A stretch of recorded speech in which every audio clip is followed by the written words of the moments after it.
Good morning, good morning, good morning na naman mga kaibigan. Nandito na tayo sa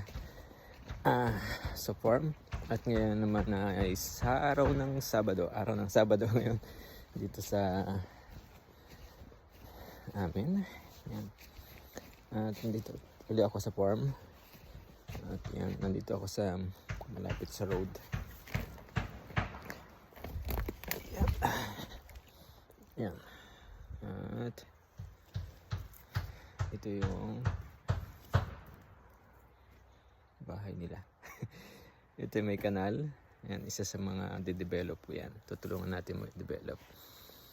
Hindi siya masyadong develop eh. Ito yung mga blueberry. Tapos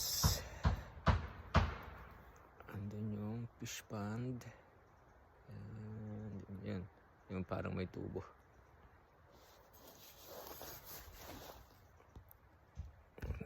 Hindi ko makita.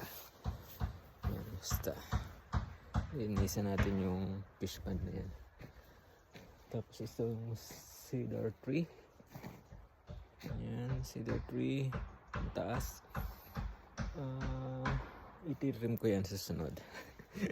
Para yung yung blueberry dito lang siya sa blueberry. Para maarawan yung mga blueberry.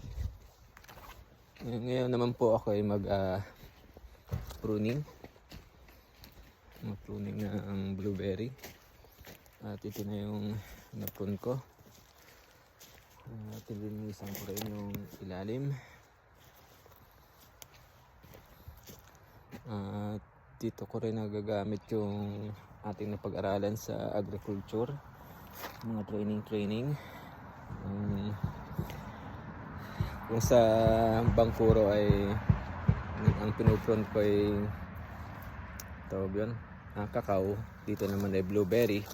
Siguro in the future ay yung apple, kasi katatanim lang. So yun, salamat sa Diyos at sumisikat ng konti ang araw. At yun, kahit medyo malamig ay diretso pa rin tayo sa trabaho kahit masakit sa kamay. Yan. Okay, magpupro na ako ngayon ng blueberry. Nakikita natin yung blueberry yan. Ngayon ay mag-spring na. Ito, yan, itrim ko na yan. Ipuprune ko na. At ito yung maganda yung buds nya. Yan yung tutuloy. So ito yung mga pangit at walang buds, ipuprune na natin. Parang rin lang.